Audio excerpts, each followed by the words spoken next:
აბა როგორ ხართ მეგობრებო, მოკლედ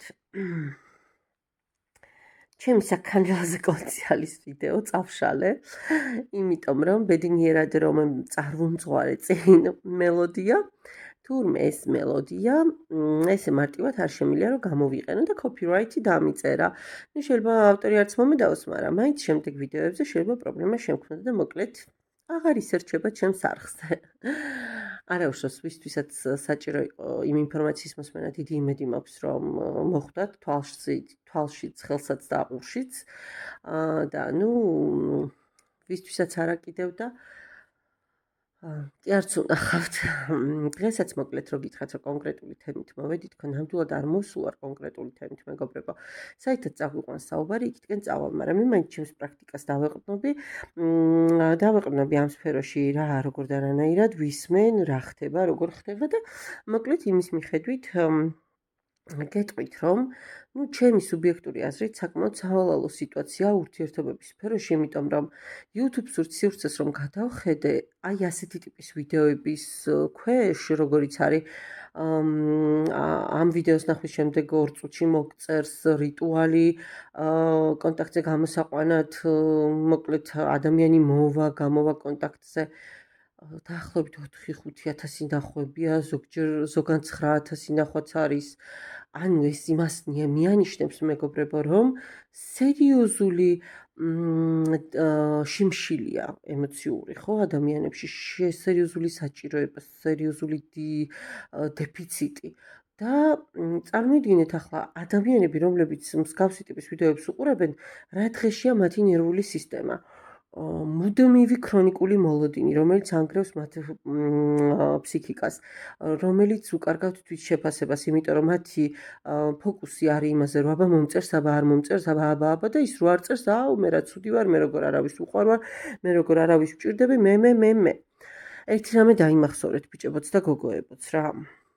თუ ვიღაცას არ მოსწონხართ, თუ ვიღაცისთვის მისაღები არ ხართ, ერთ სულაც არ ნიშნავს იმას, რომ ხართ უშნო, მახინჯი, ღარიბი, უჭკუო, უინტელექტო, არაკარგი ოჯახის შვილი და ასე შემდეგ და ასე შემდეგ.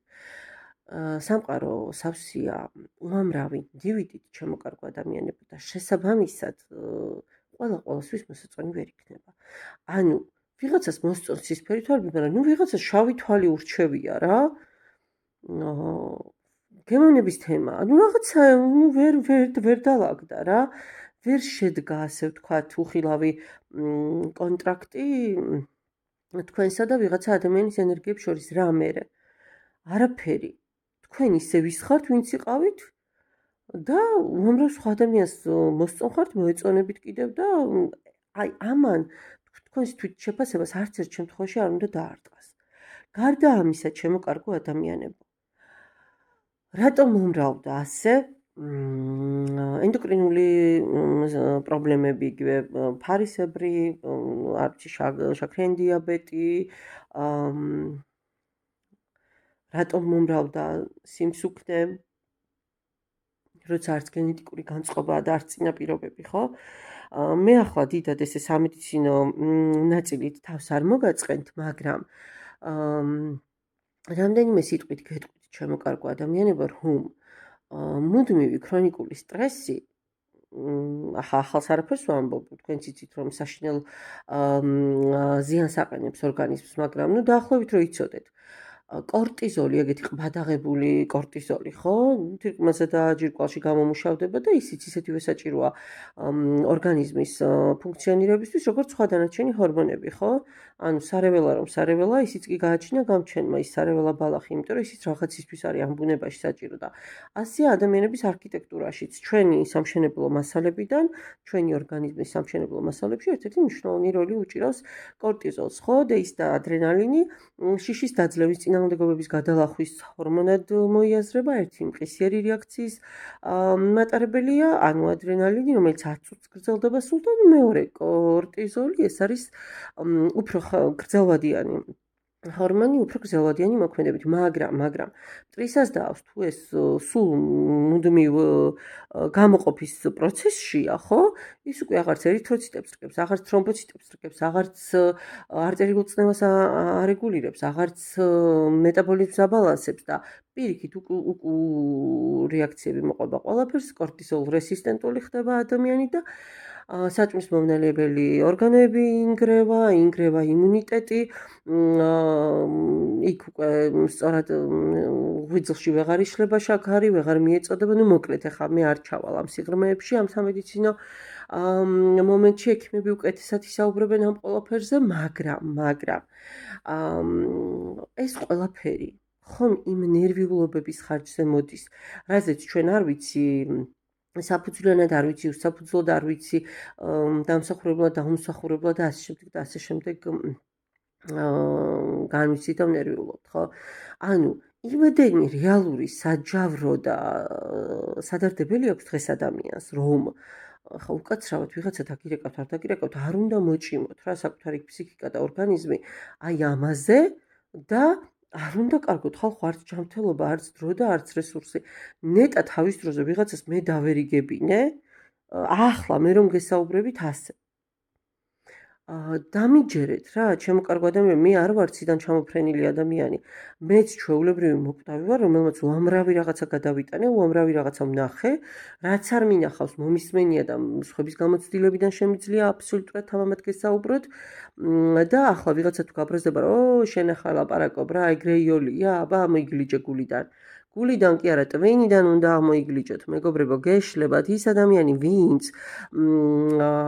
თქვენს თვითშეფასებაზე მოქმედებს, თქვენს დაზიანებას ხელს უწყობს, ვერაფრით ვერ იქნება თქვენს გულში. ის არის თქვენს ტვინში და ისიც არაჯანსაღი ფორმით. და მე გიქმნით იმ შფოთვით აშლილობებს, აკვიატებებს და მოკლედ 1000 უბედურებას, რაც მე წარმოქმნის იმას, რაც წარმოქმნის და ვიღებთ კიდევ ერთხელ ვიმეორებ, არ ვიცი, სულ განადგურებულ, სულ სტრესში მყოფ ადამიანებს, რომლებიც სულ იმაზე წუწუნებენ, რომ აი ნუ და რომ მეუბნები როგორ უნდა შეცვალო გზა, არა ვარ მე მაგისთვის მზად, მე ის ერთი მინდა, ბიჭო, მაშინ თუ ის ერთი გინდა და ჯერ თავშივე გადაწყვეტილება უკვე მიღებული გაქვს, ის ერთი გინდა და არ გინდა შენ ჯანსაღი ურთიერთობა, ну ეხა მე რა გავაკეთო, მოდი კი ბატონო, შემიძლია ერთად დასვდეთ და ვინერვიულოთ და ერთად დავალოდოთ, როდის გამოვა კონტაქტზე, მაგრამ ეს ხომ არ იქნება ის, რაც თქვენ ასე ვთქვათ, სარგებლს მოგიტანთ. ამიტომ ჩემო კარგებო, ნაკლები ინერვიულებთ სხვების გამო, ნაკლები ანერვიულეთ სხვებიც. დაპირდით, რომ ხვალ ვიღაცასთან ერთად სუფთა ჰაერზე ისეირნებთ, წადით, გაყევით და ისეირნეთ. დაპირდით, რომ დილით 7 საათზე ვიღაცა სადღაც გაყვებით, ну არ ამჯობინებთ ტკბილ ძილს, წამოხტით და გაყევით, იმიტომ რომ დაპირდით ვიღაცას, რომ ამ დღეს თანხას ჩაურიცხავთ, ნება იბოძეთ და თუ ვერ ურიცხავთ, მისწერეთ მაინც და უთხარით.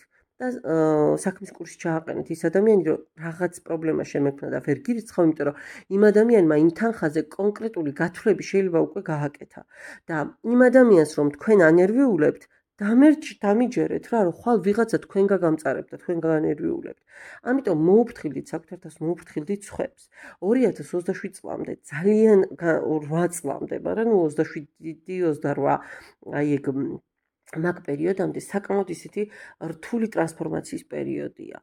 ისეთების მომსწრენი გავხდებით და იმდენი რაღაცის გადატანა მოგვიწევს. ამიტომ ძალიან სწორად უნდა ვიცხოვროთ. რა ეხლა ბნელი ძალების დაფილტრვა და ბნელი ძალებისგან განთავისუფლების პერიოდი მოდის.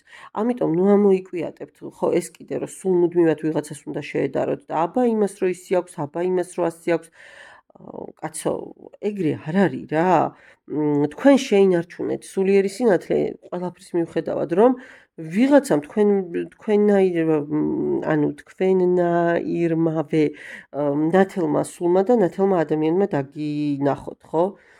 აი არ ვიცი, ერთი ცნობილი იგავი, არ ვიცი, შეიძლება იცით კიდეც თქვენ ბრძენს ეკითხება მოსწავლე, რომ რა არის სოკაცო ეს ამდენი პრობლემაო, ამდენი სირთულეო, მივდივარ მიზნისკენო, მე უცებ გადამაგდებს რაღაცა მიზნიდანო, ვერც საკუთარ მიზანს ვაღწევო, მერეო მეკარგებაო სულო თვითრწმენა და იმედიო, რომ მე სუსტი ვარ, მე არ შემიძლია და აი რა მეშველებაო. ნუ ეს ოსტატი მიუბრუნდა და ეუბნება, რომ იციო რას გეტყვიო? შენ რასაც სიძნელეს უწოდებო, ეს ვარიო შენი მიზნის ნაწილია და ნუ ებრძვიო რა. უბრალოდ დაფიქრდი და გაითვალისწინე გზის არჩევისასო ეს რა, როგორ და რანაირადო. აი თქვათ წარმოიდგინეო, რომ შვილდის არი გაქვსო რა და ის არ სისვრიო. მაგრამ ვერ ხედავს ამიზნესო, არ ვიცი, ან ნისლი ჩამოწვა, ან აი ნუ დაბინდდაო. გადაფრინდა ჩემ პირად კონსულტაციაზე მოსულ გოგოებს ყველას გეცნოთ ალბათ ამ ჩემი ტელეფონის გადაფრენა და ეს საყვარლად გადაფრინდა. ხო. არა სად ვიყავი? ხო ან ისლი ჩამოწვაო, ხო? ანუ რას ვამბობდი? ანუ დაბინდდაო და ნუ ეხლა შენ რას იზავო უკაცრავად? ხელგეწიფებაო რომ ნისლი გაფანტოვო? არა, ხო? ანუ ორი ვარიანტი გაქვს. ისევ გადაყირავ და ისევ მოკლედ რა. აი მოკლედ. წას მე ვარ და წას ეს ტელეფონი. ხო და ანუ ორი ვარიანტი გაქვს რომ ან ამ ნისლში დადგეო და უმისამართოდ ისროლოვო და ან გაარტყავ მისას ან არაო და შენს ენერგიასაც დახარჯავო და ისრებსაცო ან არა და ნუ დაელოდო როდის გაიფანტება ნისლიო. ახლა ვთქვათ ნისლი გაიფანტაო, მაგრამ ვთქვათ ქარიაო და ნუ ვერ ისრიო რა, ეს ის არისო, გართმევსო ხო რაღაცა მიმართულებას უკარგავსო. ანუ რა უნდა გააკეთო შენო? ქარს ხო ვერ ჩააყენებო. ანუ უნდა განსაზღვრო კუთხე, ხო? მისი მიმართულება და იმ კუთხით, ცოტა განსხვავებული კუთხით ისროლოვო. შეიძლება მესამე ვარიანტი გქონდესო კიდევ, რომ აი მშვილდი მძიმე და ხისტიაო, არა გაქვს შენო საკმარისი ძალა სიმძიმის დასაძროლოთო და რა უნდა ქნაო? მშვილდს ხო ვერ თუ გააქვსო მაგისი რესურსი და თავიო, კი ბატონო წადიო და შეცვალეო, მაგრამო მშვილდს ხო ვერ შეცვლიო. ანუ უნდა ადგეო და შენ სიძლიერეს მიხედავო, ხო? კუნთებს ასე შემდეგ და ასე შემდეგ. ანუ უნდა უყურო გამოსავალს და არ უნდა ფოკუსირდე პრობლემაზე. ახლა შენ მომიტრიალდები და მეტყვიო, რომ რაღა მემართება ეს ყველაფერი ხო ვიღაცას ხო მსუბუქი აუ მგონი ჯობია რომ საერთოდ დავდო ჩემო კარგო ადამიანებო ეს ტელეფონი აღარც დავაყენო. ამერთხელაც ვძი და თუ კიდე გადავარ და მე მართლა დავაწვენ და ისეც არ ვუყურებთ ახლა რა ვიზუალი აქ არის და მოსმენთ კი მომისმენთ. ხო და რას ვამბობ? ესე იგი ამიგავმა ისე გაიწელა რომ იმედია საბოლოო აზრს გამოიტანთ. ხო და რაღაცა აი სხვასო სუკაი ამინდი ხდებაო სხვაო ყველაფერსო მსუბუქი ის არიცა აქვსო კარგი ძალაცო ისო ესო და მერე მოკლედ ოსტატმა შეხედა რომ შენ სხვასო რატო უყურებო ყველა ირჩევს თავის შულცო თავის სამიზნესო სროლის დროსო ზოგისთვის მიზანი ზუსტი დარტყმაო ზოგისთვის კი უბრალოდ სწავლის შესაძლებლობაო რა შენ ხო არ იცი ისინი რას როგორ აკეთებენო და მერე უთხრა რომ კიდევ ერთ რაღაცას გეტყვიო სამყარო არ ზრუნავსო შენზეო რა მაგრამ არც გეწინააღმდეგებაო არც გეხმარება არც ხელს გიშლისო რა ნისლი არ ეცემა მიწაზეო იმისთვის რომ შენი გასროლაში აფერხოსო და არც ქარი იდგება იმიტომ რომ შენი ის არის გვერდზე გადახაროსო ხო ანუ ეს თავისთავად უკვე არსებობსო შენი სურვილის მიუხედავად შენ გინდა არ გინდა მოგწონს არ მოგწონს ეს ყველაფერი უკვე მოცემულობაო და შენ გადაწყვიტეო რომ ამ პირობებში ზუსტად შეგეძლოს მიზანში დარტყმა ამიტომ შეწყვიტე სიძნელებზე წუწუნიო და დაიწყე სროლაო ან დაიოკე შენი ეგო სიამაყე და აირჩიე უფრო ადვილი სამიზნეო სამიზნე რომელსაც ადვილად დაძლეო ანუ ამოცანა გაამარტივეო ხო აი ხო ძალიან მარტივია ჩემო კარგო ადამიანებო აი ეს არის მთელი ჩვენი ცხოვრება და ნუ ჩვენ მერე ვდგავართ და ვწუწუნებთ არ ვიცი რაზე ვწუწუნებთ რატო ვწუწუნებთ რას ვერჩით თანხებს ან საკუთარ თავს როცა ჩვენ უბრალოდ აი მოგწონს რა ეს სხვებისთვის გადაბრალება საკუთარ თავზე ასე ვთქვათ პასუხისმგებლობების მოხსნა და ასე შემდეგ და ასე შემდეგ ამიტომ არ ვიცი უნდა მოიკრიბოთ ძალა კიდევ ერთხელ ვიმეორებ განსაკუთრებით ახლა წეღანაც გითხარით ახლაც განმეორდები ბნელი ძალების ეპოქის დასასრული ნელ-ნელა ახლოს არის და რაღაცნაირად უნდა სწორად გადავიაროთ ეს წლები, ნაკლები დანაკარგების წინაშე.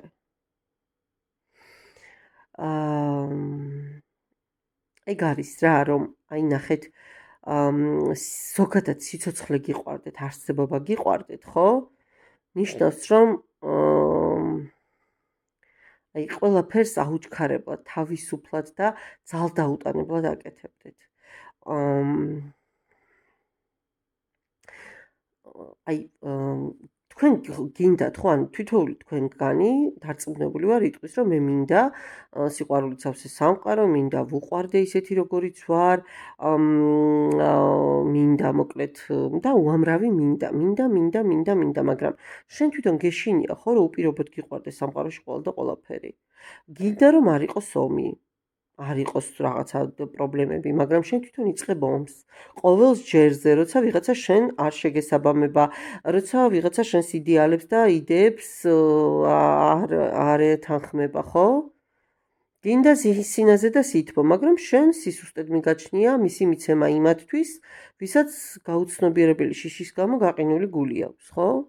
გინდა იყო თავისუფალი, მაგრამ შენ აგრესიას ავლენ იმათ მიმართ, ვინც არ გეთანხმება თავისუფლად მოაზროვნე ადამიანების მიმართ, ანუ ხო ასეა. ანუ ყოველთვის როცა გინდა გახსოვდეს, რომ შენი სამყარო იწყება შენით. ეს დაიმახსოვრეთ, მეგობრებო. ამიტომ კიდევ ერთხელ ვიმეორებ.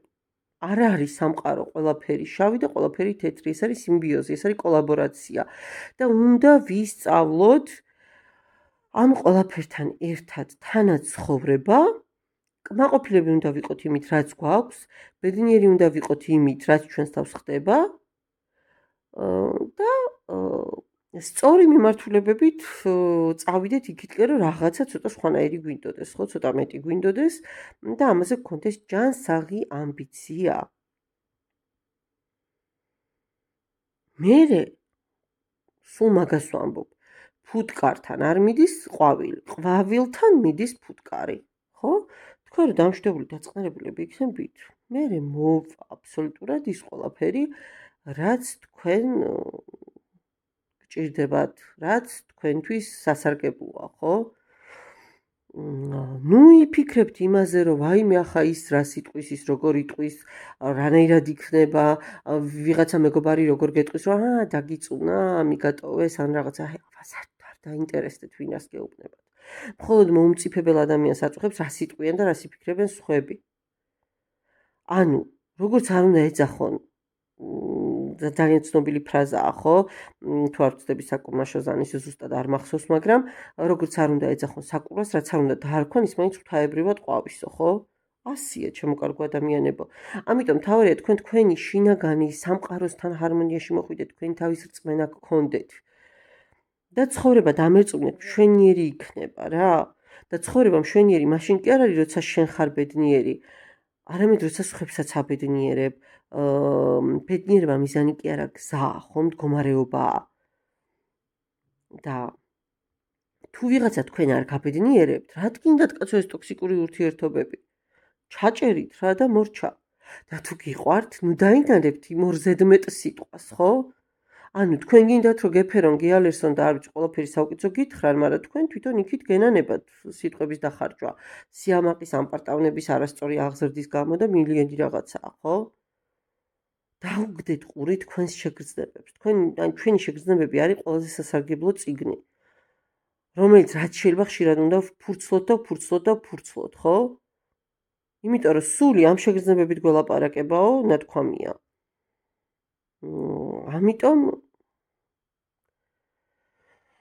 ამიტომ ჩემო კარგებო, უნდა ვისწავლოთ საკუთარ თავში დემონის მოთვინიერება. სხვათა შორის, ალბათ არ ვიცი, ხაერზე არ გამახსენდა ეს თემა და ეს საკითხი. ის დემონი, რომელიც ჩვენ უნდა დავამარცხოთ, ადამიანის სხეულში დაბადების მომენტში ჩდება და ფრთებს მერე ასაკთან ერთად შლის რა. სხვათა შორის, ერთ-ერთ წმინდა წერილშია, ვინც მას მოათვენიერებს, თელ სამყაროს მოათვინიერებსო, ხო? ის მიაღწევს ჭეშმარიტ სულიერ ჭეშმარიტება სულიერი პრაქტიკების გარეშეც და ამ დემონს ეგო ქვია, მე რომ მკითხოთ, ნამდვილად ქვია ეგო. ანუ უსარგებლოა ლოცვა, არ ვიცი, ენრაოდენობით მანტრების გალობა, 5 საათი მედიტაციაში ჯდომა, თუ ეგო არ დაიმორჩილე. ეს ყველაფერი მერე ყველაფერს აუფასურებს. ეგო არის ჩვენი პრობლემების საფუძველი და ჩვენი ტანჯვის მიზეზი.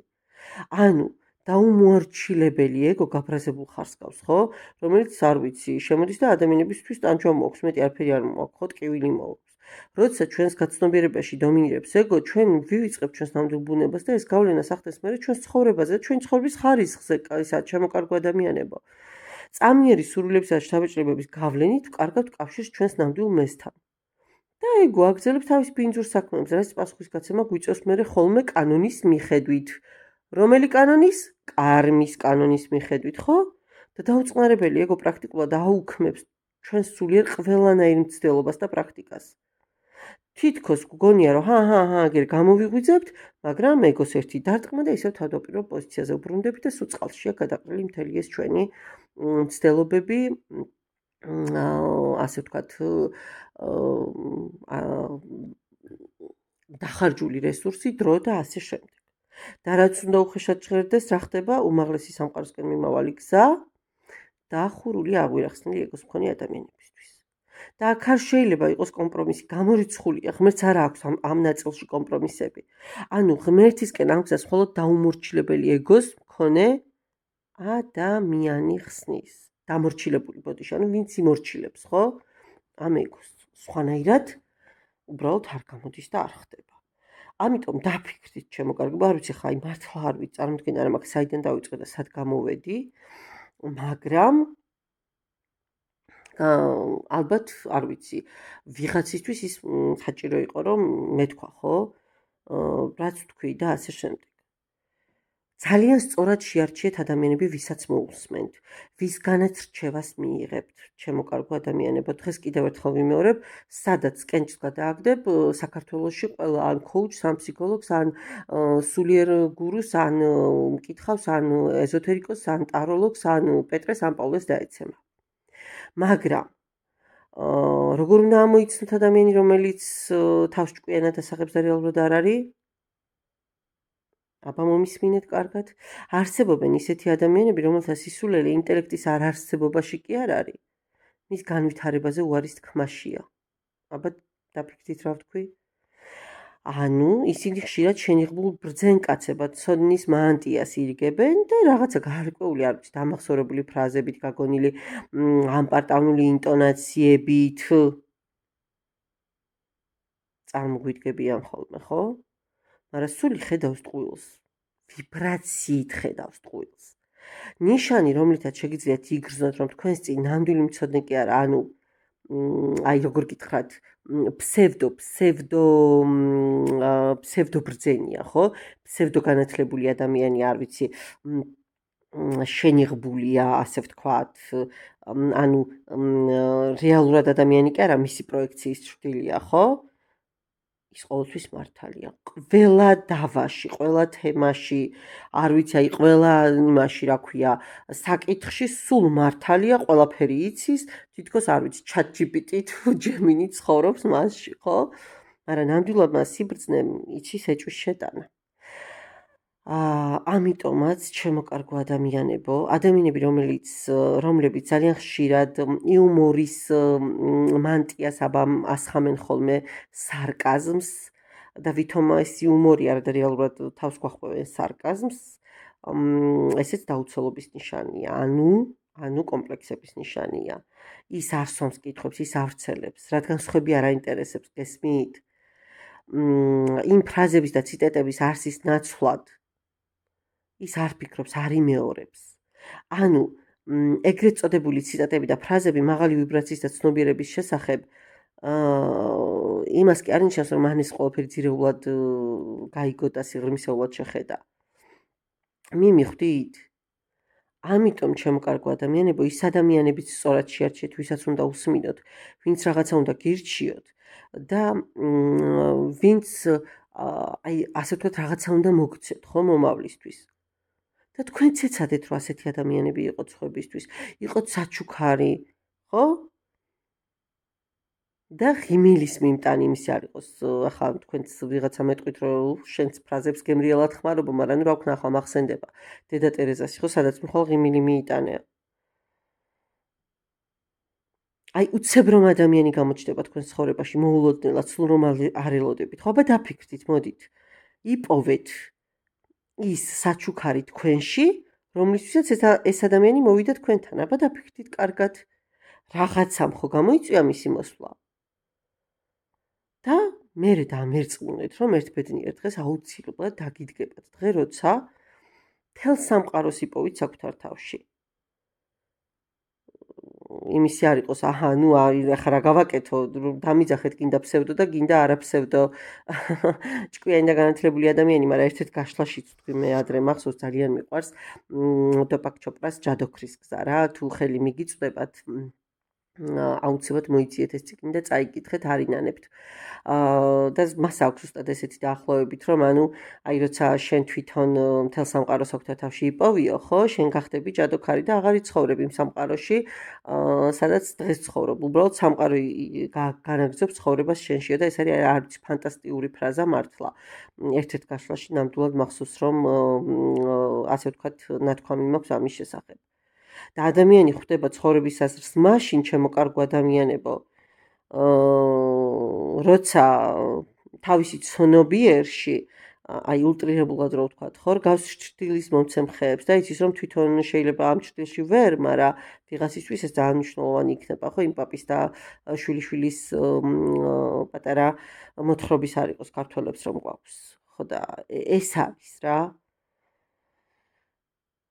სილამაზე, აი სულ იმას ვამბობ რა, რომ შეიძლება აი არ ვიცი, მეგობრებო, სრული დღეს ხო ეს სიმსუქნე ძალიან ისეთი თემაა, პირყბადაღებული თემა და შეიძლება ფუმფულა გოგო იყოს ისეთი რა, აი რომ შეხედავ სილამაზის სტანდარტებს სულ ვერ აკმაყოფილებდეს, მაგრამ მის სულში როცა სინათლეა, ის არის ულამაზესი და აი შეიძლება მოგაჯადოოთ ისეთი გარეგნობა, ანუ აი ნახეთ ისეთი ენერგიები ქონდეს, რომ მისი გარეგნობა მომაჯადოებელიც კი გახდეს თქვენთვის.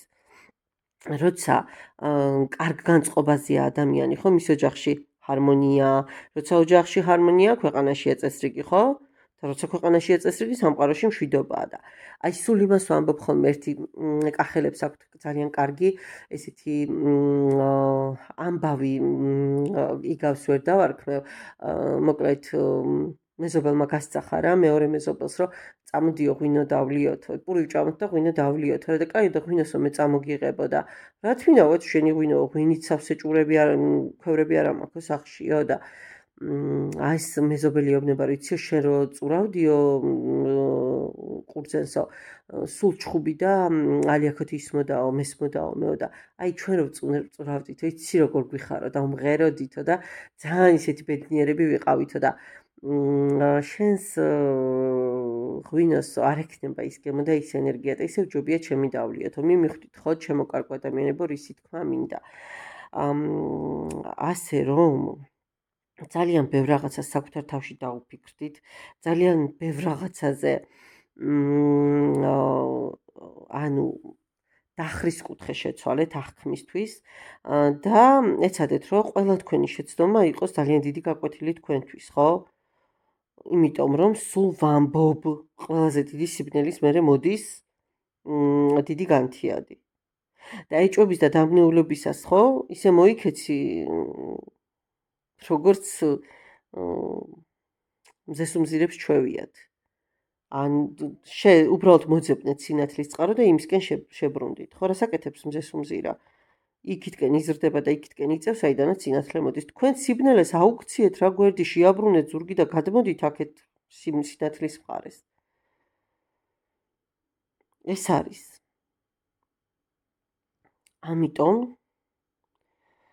არ ვიცი და ბოლოს ერთ მარტივ რეზიუმეს გავაკეთებ კიდევ იმდენი ვილაპარაკე ხო გემოვნებთ უკვე ზუსტად აღარც ვიცი რა ვილაპარაკე მაგრამ დარწმუნებული ვარ მჯერა რომ ვიღაცისთვის საჭირო ინფორმაცია გავაჟღერე და დაამყარეთ მშვიდობა თქვენს წარსულთან პირველ რიგში რომ არ გაგიფუჭოთ თქვენი აწმყო და მერე ამ თქვენმა აწმყომ არ გაგიფუჭოთ მომავალი ანუ თქვენი წარსული კი არ განსაზღვრავს მომავალს, ანუ თქვენი ქცევა, თქვენი ანალიზის უნარი და მსოფლმხედველობა განსაზღვრავს ამ ყველაფერს, ჩემო კარგო ადამიანებო. გაიღიმეთ. თქვენ არ ახართ ვალდებული ყველაფერზე, თქვენ არ გაქვთ პასუხისმგებლობა ყველაფრის წინაშე, ხო რაც სამყაროში ხდება. მაგრამ შენ ხო შეგიძლია რომ შენი ღიმილით უბრალოდ შენი განწყობა შეცვალ, შეგიძლია. არ ვიცი, მოეშვით ბევრ ფიქრს. არ არის საჭირო ყველაფერზე პასუხის მიღება რა. ბევრ რაღაცას ცხოვრებაში არ აქვს პასუხი და არც არასდროს ექნება და თქვენ უბრალოდ დროს დაკარგავთ. უბრალოდ მიიღეთ მოცემულობა და გააგრძელეთ გზა. არავინ არასდროს არ იქნება თქვენი ბედნიერების მიზეზი თქვენივე გარდა. სულ ამას ვამბობ, რომ საკუთარი თავი მოაქციეთ ფოკუსის არეალში. ნუ გადაკარგავთ რა დროს და ენერგიას იქ, სადაც ბედნიერება და სიხარული არ არის. ნუ შეადარებ შენს ცხოვრებას სხვისას. კიდევ ერთხელ ვიმეორებ, კაცმა არ იცის, ყველას ჩვენი ვატერლოო გვაქვს მოსაგები. ყველას ჩვენი ომი გვაქვს მოსაგები. ყველას ჩვენი რუბიკონი გვაქვს გადასალახი რა. და ასე ვთქვათ, რომ მართლა იმის თქმის არ იყოს, ხო, ესეც საკმაოდ ცნობილი ფრაზაა, რომ სხვების პრობლემები რომ მოგასმენინა და დაგანახა, ისევ შენებს წამოკრებდი და გაიქცეოდი, ხო? დრო კურნავს პრაქტიკულად ყველაფერს. დამიჯერეთ ხალხო კურნავს, უბრალოდ დაელოდეთ. ტკივილით ჩაცხრება, ჭრილობებიდანაც სისხლი შეწყდება. და უბრალოდ ეს ყველაფერი გაგხდით სხვანაირად ძლიერს. და რას ფიქრობენ თქვენზე სხვები, აი საერთოდ არ არის თქვენი პრობლემა, იმიტომ რომ მათი აზრებია ეს და არა თქვენი. მნიშვნელოვანი მხოლოდ ის არის, შენ თვითონ რას ფიქრობ საკუთარ თავზე, როგორ აფასებ საკუთარ თავს და დამიჯერეთ რა. დამიჯერეთ, რომ თქვენი თავის დაფასებას ისწავლით, აი მერე ყველაფერი თავისთავად დაალაგდება და მოვა. ზოგჯერ სამყარო გეუბნებათ არას იმისთვის, რომ დაგიცვათ. და ის ადამიანებიც იმიტომ მიდიან თქვენი ცხოვრებიდან და იმიტომ აღარ ბრუნდებიან, რომ გიცავთ სამყარო რა. იმიტომ რომ სამყარო მითის, რომ თუ მიიღებ იმას, რაც გსურს, ეს მხოლოდ ზიანს მოგიტანს. ადამიანი, რომელზეც ოცნებობ, რომ გვერდით ყავდეს, შეიძლება იყოს ის, ვინც გიღალატებს, როგორც კი ახლოს მოუშვებ. ის, ვინც მჭიდროდ ჩაგიკეთს გულს სხვებისთვისაც და გაიძულებს საკუთარ თავში ეჭვი შეგეპაროს. ზოგჯერ სამყარო იმიტომ გეუბნება არას, რომ გასწავლოს ხო მოთმინების ღირებულება, არ ვიცი, გასწავლოს დააფასო ის, რასაც სხვები თვლიან ბუნებრივად. არ ვიცი, გასწავლოს ფეხზე დადგომა. გასწავლოს ის, რომ სხვებზე იზრუნვან საკუთარ თავზე. იმისთვის, რომ არ ვიცი, ძალიან ხშირად გიპასუხოს იქ და მაშინ, როცა ეს დიახ არის საჭირო, ხო? ან მინიმუმ არ ვიცი, ის გასწავლოს, რომ ამდენი დიახის პირობებში რომ ყოფილიყავი, შეიძლება სულაც არ გამოსულიყავი ისეთი, როგორც ეხლა ხარ, ხო? ამიტომ იმ არას გეუბნებოდა, იმიტომ რომ შენ გამოეწრთე. ისევ გადაყირავდა ჩემი დასრულების დროაო, ხო? ხო, ნამდვილად არის დასრულების დრო, ჩემო კარგო ადამიანებო.